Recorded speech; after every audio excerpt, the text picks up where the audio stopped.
Hello and welcome to another League of Legends tutorial, and today I'm here with some crucial, all-role final tips and advice to help you dominate the last few days of Season 8 and prepare you for preseason practice and placements in Season 9. Don't worry, these will all transcend the meta shifts of the upcoming months. They are not specific to the patch, and we're not going to waste too much time on a lengthy intro this time. So if this video reminded you of something you forgot or taught you something new, please be sure to like it and comment below if you reached your Season 8 goals and what your goals are for Season 9. We're going to start off with a basic principle, but something that is the most important for you to climb or carry in your games, and that is the ability to impact the map. Now, this might seem like a simple concept, and it's of course for all roles, but I don't simply mean walking into the lane and ganking. I mean your understanding of how lanes and jungle work together in order to take advantage of back timings and losing situations in order to eke out advantages as a unit. Because even if you want to carry, there's still 4 other people in the game. Now we're going to look at a really good example of what exactly I mean by this, and a few other little things like maybe your top laner rotates down for a nice Ornn ult on the mid lane. The Victor has no flash, your jungle Zyra is there, follow up,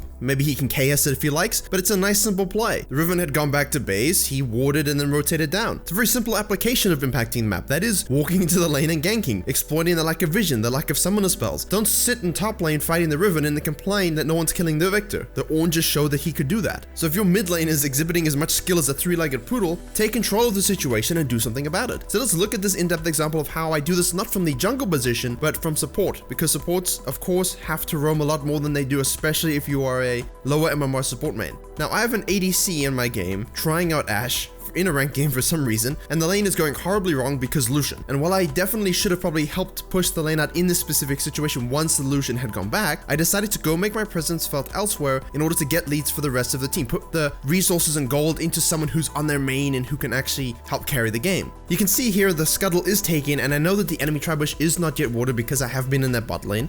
So make my way into the enemy jungle, leave a cheeky ward on Evelyn's Krug so we can spot her when she takes those next, especially if she's level 6, and then I proceed to move up into the mid lane. I ping a few times so Lissandra knows I'm coming, she uses her E to get rid of that ridiculous Malzahar passive. I hit my E, ignite, throw some wet tissue paper autos at Malzahar's direction, and Lissandra can Q to finish. Now, everyone comes to hold the wave. That's a great gank, but everyone comes to hold the wave, and her positioning is over-aggressive, and so I throw out another E, which hits, and then I use my Q to chunk her. This makes Lissandra actually hold off on backing to try and then dive the Evelyn. Now, I didn't actually expect it to happen. I've taken the long route back to the bottom lane just so any vision wouldn't detect me on my way down. However, I see Lissandra's tower dive, I see that Evelyn's really low, and again, I don't hesitate. I immediately move over to try and react to that situation. Evelyn is low, but she has her passive. She probably has smite. She can just heal up with Talisman on the Raptor camp, and I anticipated this and assumed she would come down into the bottom side of the jungle. My assumption was correct, and even though I missed my point blank E because I wasn't sure if she'd be exactly there, I hit my Q and the plant, and that's enough to take her out. The enemy bot lane goes back. I don't sit there and wait for my ADC. I don't go back with her pointlessly. My lane was going poorly, but I'm able to get myself and my mid laner ahead, as well as denying the enemy jungler. Now after this, of course, I have a nice little bit of gold. I go back, and then I see that the enemy red is spawning. So I take the lead on this and ping out that Evelyn is probably at a red and we should invade. My jungler and mid both rotate with me.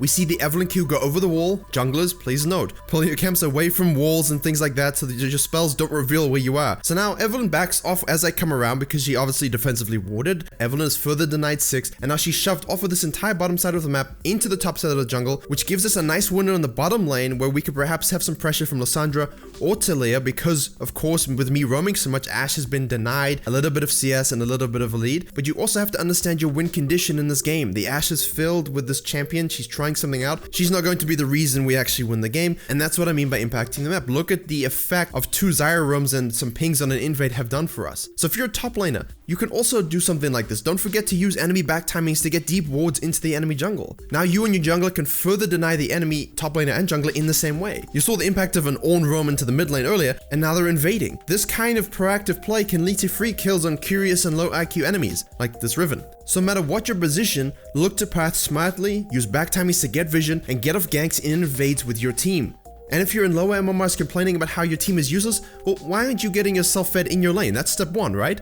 And once you've done that, go take those side lane minions. No one seems to care about it in certain elos, especially after you kill the over-pushing ADC being greedy. Rotate, maybe pick up a triple kill. Now head back to the bottom lane and keep up that pressure. Force them out, force them to rotate, because if you can kill anyone 1v1 and they keep running at you one at a time, they're eventually gonna have to send more than one at a time to help stop you pushing objectives. You're impacting the map in the mid and the late game while still getting kills and helping your team with your own rotations. Now obviously certain champions lend themselves to this more than others. All of these principles of impacting the map and paying attention to what the enemy's doing and what your team's doing works with any role. But let's transition to the second topic with that in mind, and this is something that has been commented on numerous times on my Become a Greater Jungle video, and that is what do I mean by having a game plan? Again, this applies to every role. You have to have an idea of what your sort of methodology is in that early game, but specifically with jungle, it's a bit more important because of the clearing routes you can take, the scuttle crab rotations you need in the early game, plus the lanes you want to gank. So jungling game plans can often determine the winner from early on already, or they can at least set the win conditions thereafter. So if you're playing Kayn, you probably have a good idea of the first few camps you want to do before counter jungling. Maybe you're still doing the Rap to Red route, maybe you're doing the Red into Krugs route. That's all very great,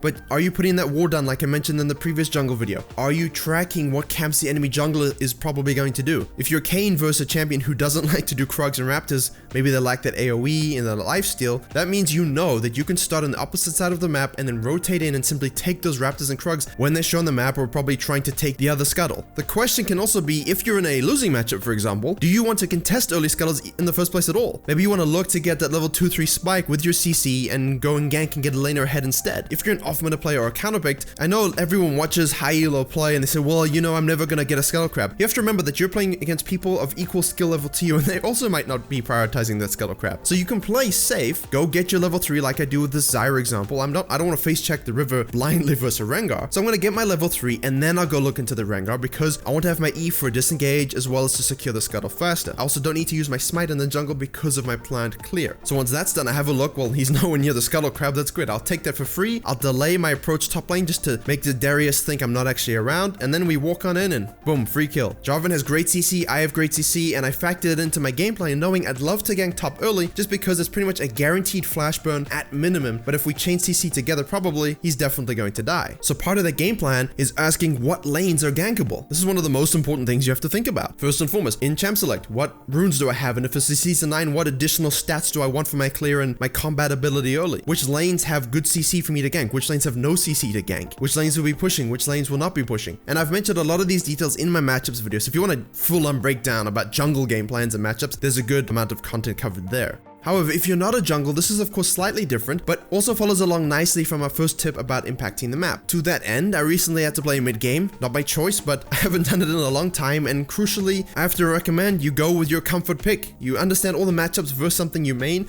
better than trying to counterpick what they're having. In addition, I was first pick, so I don't really, have a choice in the matter.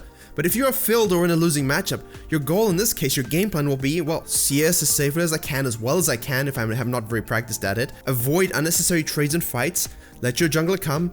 Rather be down in CS but not dying, because if you're dying, you're also giving up CS and towers and giving them space to roam. Playing safe and living in that CS deficit is more important than you trying to be a hero. So that means you have to focus on how to impact the game in a different way. You have to understand what you want to do versus the enemy. If you're an Echo or Talon, your game plan's gonna be, well, I want to shove and roam and impact the map. That's sort of bred into the player type that does that. But if you're against an Echo and he wants to shove and roam, and you're a Zyra or something of that nature, you're not going to be able to follow him blindly. So what you want to do is place wards around the mid as best you can and help your jungler whenever necessary when he comes through ganks. But when you see a situation develop where you can rotate first and you don't mind giving up a little bit of CS to the tower, because again, you're in a losing matchup anyway, be the first one to make that move. Look to gain advantages where you don't have to interact with the enemy laner, especially if you're countered or you would lose a 1v1. So in this situation, I see the enemy jungler briefly on the bottom lane. I'm about to return to mid, but Lee Sin starts to go down. I decide to go down and help, and we get a counter gang off, all while the Yasuo has to follow because he's late. I'm beating him to the roam because I see the fight break out, and I'm not too concerned with my own CS lead in this game. I'd rather be helping my entire team as best I can. Both the Swain and the Rumble from top lane also want to get on in the action, and they TP. But I make sure to ult to definitely kill the Rumble before Yasuo shows up so we can turn on him and take him out. That late roam, because he's more concerned about beating me 1v1 and denying me CS, means that I get to go quite carefree to the bottom lane and make an impact before he does. Understanding when to shove, freeze, roam is important if you're a laner, but you need to know the matchup you're in and understand if you're a primary laner or maybe you're on the defensive. Now, my attitude in this game where I was filled mid and sort of just had to do my job transitions nicely to this next point, and that's making the right play for you to win the game.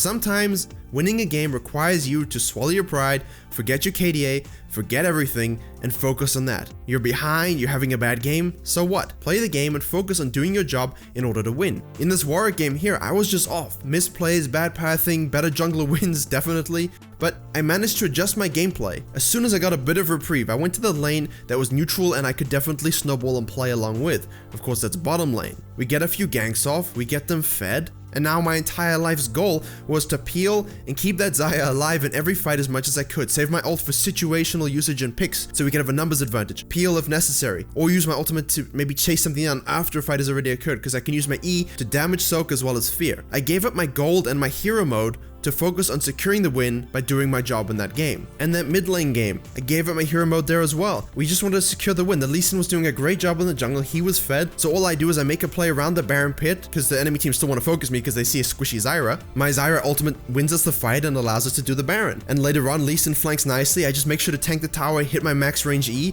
and he secures a quadra kill. I wasn't the carry, I just had to enable them to do the rest. You will not carry every game, and even if you are, sometimes you have to make a supportive or sacrificial play in order to win the game. You saw I invaded the jungler, I ganked mid lane, I did my job, and all the Ashe had to do was be supportive. She didn't have to carry, she didn't have to worry too much about her DPS. Because Lissandra is fed thanks to our presence around the mid lane, she goes in, I follow, I die to the Lucian because I'm the only one he can kill easily, but I'm able to get my damage off, I die, my team is able to win the fight. And if you're in low MO and listening to all of this about teamwork and everything like that, well, if you want to climb, you need to be the one who gets fed, and in games where you don't, you need to figure out who is fed and how you can win the game around it. Stop complaining and blaming. Finally, to close this video out, I want you all to understand the perspective of events in solo queue, or in normal games or whatever you're playing. The small advantages you can get, even from a bad situation, are important. Maybe you die from a gank, but you get the jungler to flash to make sure that kill on you actually goes through, but that lets my Lee Sin counter gank and clean up because now they don't have a flash. Maybe I'm dodging Camille's stuns and abilities, which makes her burn her flash in impatience even though she'd be able to kill me anyway. And if you repeat a lane gank many times, like on the Yasuo, I don't even know how many times they came mid, 4, 5, 6, 7, even if you don't get kills,